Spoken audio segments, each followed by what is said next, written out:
Welcome to ANN news. Senior citizens forum సభ్యుల సంక్షేమం కోసం నిరంతరం పనిచేస్తామని మహబూబ్నగర్ ఎమ్మెల్యే శ్రీనివాసరెడ్డి అన్నారు. సీనియర్ సిటిజన్స్ నేడు పట్టణ సీనియర్ సిటిజన్స్ ఫోరం నెలవారీ సమావేశంలో పాల్గొని ఆయన ప్రసంగించారు. తమ యొక్క అనుభవం చాలా గొప్పదని, ఆలోచనలు మహబూబ్నగర్ జిల్లా అభివృద్ధికి ఎల్లప్పుడూ సహకరించాలని కోరారు. ఎమ్మెల్యే క్యాంపు కార్యాలయంలో ప్రత్యేక సహాయ కేంద్రం ఏర్పాటు చేస్తామని ఆయన హామీ ఇచ్చారు. అనంతరం ఎమ్మెల్యేని ఘనంగా సన్మానించారు. ఈ కార్యక్రమంలో జగపతిరావు, నాగేశ్వరరావు, రాజసింహుడు, నాగభూషణం, అక్కినేని నారాయణరావు, టి రాజేంద్ర రెడ్డి తదితరులు పాల్గొన్నారు. కావాలంటే సీనియర్ సిటిజన్స్ కోసం ఒక హెల్ప్ లైన్ ఏర్పాటు చేయాలి. మీరు కూర్చుంటారు అంటే అక్కడ మీకు ఒక టేబుల్ ఏర్పాటు చేస్తారు. కానీ దయచేసి మీ పర్సనల్ సమస్యలు, నా భూమి సమస్య, పక్కోడు జరిగిండు, ఒక ఫీట్ జరిగిండు, వాడిని లేపాలి, వీళ్ళు నూకాలే, అవన్నీ రాకండి. రారని అనుకుంటున్నాను. ఎందుకంటే 24 గంటలకు అవే. గతంలో 2012 నుంచి 2014 నేను ఎమ్మెల్యే ఉన్నప్పుడు 70-75% నా కాలనీకి రోడ్లు లేవు, మా కాలనీలో స్ట్రీట్ లైట్స్ లేవు, మా కాలనీకి ఇది కావాలి, మా ఊరికి ఇది కావాలి వచ్చేటోళ్ళు. ఏమైందో ఈ 10 సంవత్సరాలల్లా ఊరు కోసం అనేటువంటి ఎవరు రాలే ఇప్పటిదాకా. నేను నాకు నాకు నాకు ఇదే అయిపోయింది. అంటే సమాజం మారిపోతా ఉంది స్వార్థపూరితంగా. అటువంటి సమాజంలో మీరు అందరు వెలుగురేకల్లాగా ఇప్పుడు నాకు గర్వపడతా ఉన్నారు. ఖచ్చితంగా ఇక్కడ ఉన్న వెలుగు మొత్తం నియోజకవర్గాల జిల్లాల నింపాలని చెప్పి నేను ఆకాంక్షిస్తా ఉన్నా. మీ సర్వీసెస్ మాకు కావాలి, సమాజానికి ఉపయోగం. మీరు రిటైర్డ్ కాదు, మీరు టైర్డ్ కాదు, కొత్త ఉత్సాహంతో మీరు పనిచేయాలి. మీరు పనిచేయడానికి నా వంతు బాధ్యతగా మీ ఎమ్మెల్యేగా నేను ఏం చేయాలనో మీరు చెప్తే మీ మార్గదర్శకంలో నేను పనిచేస్తాను. కాబట్టి మొదటి మీటింగు మీరు కూర్చోండి. నెక్స్ట్ ఇంకా ఇదైతే నేను మాట్లాడతాను, ఎక్స్టెన్షన్ ఇప్పిస్తాను. నెక్స్ట్ మాకు బడ్జెట్ వచ్చినప్పుడు పైన కూడా ఇంకో రూప్ ఇప్పిస్తాను, లైబ్రరీ ఏర్పాటు చేయిస్తా, టీవీ ఏర్పాటు చేయిస్తా. కాలక్షేపం కూడా కావాలి కదా, వీలైతే చిన్న క్యాంటీన్ కూడా ఏర్పాటు చేయడానికి స్థలం ఇస్తే మన ఛాయ్ తాగాలి కదా. సో ఇవన్నీ కూడా మనం చేద్దాం. ఒక మోడల్గా సీనియర్ సిటిజన్స్ అంటే ఎట్లుండాలా అని దీన్ని ఒక మోడల్గా మనం రూపుదిద్దుకొని మన మహబూబ్ నగర్ నియోజకవర్గం కావచ్చు, జిల్లా కావచ్చు, మనం పేదవాళ్ళకి, ఆపదలో ఉన్న వాళ్ళకి, కష్టాల్లో ఉన్న వాళ్ళకి, మనకు కూడా ఒక్కోసారి కష్టం రావచ్చు. సో దానికి కూడా సమస్య సమాధానం పరిష్కారం దీంట్లో నుంచే వస్తుంది. ఇప్పుడు ఇంతమంది ఉన్నాం, చిన్న ఆపద వస్తే ఫోన్లే ఆన్లైన్ కాంటాక్ట్లో ఉంటే 10 మంది వెళ్ళిపోతారు కదా. ఎవరో మన సీనియర్ సిటిజన్ వల్ల ఎవరికో యాక్సిడెంట్ అయిపోయింది, అందరు కలిసి అక్కడికి పోతారు, తీసుకుపోతారు, హాస్పిటల్లో పెడతారు, ఒక మనోధైర్యాన్ని ఇవ్వగలుగుతారు, పక్కన కూర్చుంటారు. ఒక్కోసారి కుటుంబ సభ్యుల దగ్గర లేకపోవచ్చు, మనలోనే ఒకరు అక్కడ కూర్చొని ఒక నైట్ వాళ్ళతో స్పెండ్ చేస్తారు, వాళ్ళకి ధైర్యాన్ని ఇస్తారు, వచ్చి మళ్ళీ రిప్లేస్ చేస్తారు ఇంకోరు.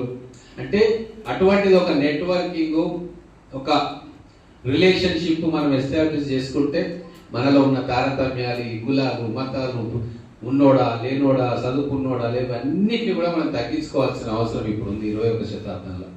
కాబట్టి మీరందరూ కూడా గతంలో ఒక పెన్షనర్స్ వాళ్ళు పిలిచినట్టు నాకు ఫిల్టర్ కావాలి, అది కావాలి, ఇది కావాలి అడగకుండా మేము సమాజానికి సేవ చేస్తున్నామని మీరు చెప్పినందుకు మీ సేవలో, మీ ఆలోచనలో పాల్పంచుకోవాలని చెప్పి నాకు కూడా ఉత్సాహంగా ఉంది.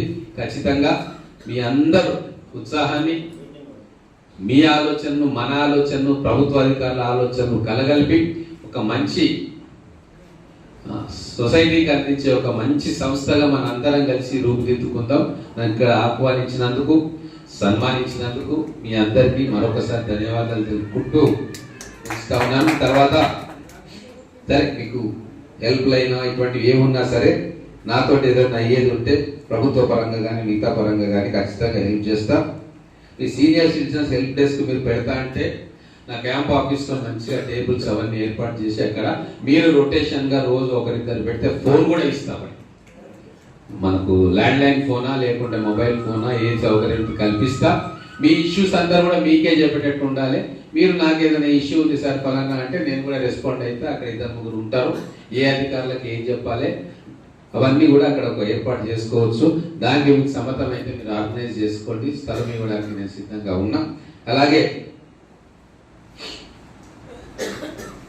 ఇంకొకటి, మీకు యాక్చువల్గా మీరు ఇంత మంచి పనులు చేస్తున్న ప్రపంచానికి తెలవాలంటే మీరు కూడా ఒక వెబ్సైట్ ఏర్పాటు చేసుకోవాలి కదా. గ్రూప్ కాదు, వెబ్సైట్ కూడా ఉండాలి. వాట్సాప్ గ్రూప్ మీకోసం, వెబ్సైట్ గ్రూప్ మీ పిల్లల కోసం, మీ బంధువుల కోసం ఉంటారు. ఎక్కడో అమెరికాలో, హైదరాబాద్లో ఉంటారు. మా నాన్న అమ్మ ఏం చేస్తున్నారు, ఏం సంస్థ నిర్మాణం చేస్తున్నారు, వాళ్ళు కూడా తెలుగు భాష పండితులు అందరికీ తెలిసిన విషయమే. రాష్ట్రంలో కూడా వారు ఎక్కడికి పోయినా కూడా వారి మాట వినడానికి తండోపతండాలుగా వస్తారు. కాలేజీ అయినా, ప్రవచనమైనా, ఇంకేదైనా సరే సరే వారు కవి కాబట్టి కొన్ని పొగడ్తలు ఉండొచ్చు, కానీ బాధ్యత చాలా కనబడ్డది వారు ఇచ్చిన దాంట్లో. ఎన్నో విషయాలు సూచనప్రాయంగా మీరు ఇట్లా చేయాలి అని చెప్పి నమ్మగర్భంగా హెచ్చరించి వాటన్నింటినీ కూడా స్వీకరిస్తా ఉన్నాం. తర్వాత ఇప్పుడు వారిలో టాలెంట్, మీలో ఎంతో టాలెంట్ ఉంటుంది, ఎవరెవరికి అందరికీ టాలెంట్ ఉంటుంది. వీటన్నిటిని కూడా బయటకు తీసుకొచ్చే కార్యక్రమాలు కూడా మీరు చేసుకోవాలి. సీనియర్ సిటిజన్స్ మేళా ఏర్పాటు చేసుకోవాలి. మీరు చేసే పని ప్రపంచానికి తెలియజేయాలి. సో చాలా అద్భుతంగా మీరందరూ కూడా మిమ్మల్ని మీరు మళ్ళీ ఒకసారి రీఇన్వెంట్ చేసుకునే అవకాశం కూడా మీకు ఉంది. కాబట్టి చాలా మున్ముందు ఇంకెన్నో కార్యక్రమాలు మనం చేసుకుందాం. మాకు కూడా మీ మధ్యలో వచ్చి కూర్చుంటే హాయిగా ఉంటుంది. ఏమంటారు, వారజలు వచ్చినట్టు ఉంటుంది. కాకపోతే కొద్దిగా ఓపిక చేసుకోవాలి. నేను అంతే, అది చేసుకుంటా ఖచ్చితంగా. భవిష్యత్తులో అనేక సందర్భాల్లో అనేక సమస్యల గురించి, అనేక విషయాల గురించి చాలా తీరిగ్గా మాట్లాడదాం. ఖచ్చితంగా మీకు నెలకు ఒకసారి మా ఆఫీస్లో, క్యాంప్ ఆఫీస్ కావచ్చు, ఇక్కడ కావచ్చు, ఎక్కడైనా సరే మీకు వీలున్న, నాకు వీలున్న సమయంలో మిమ్మల్ని కలుస్తా.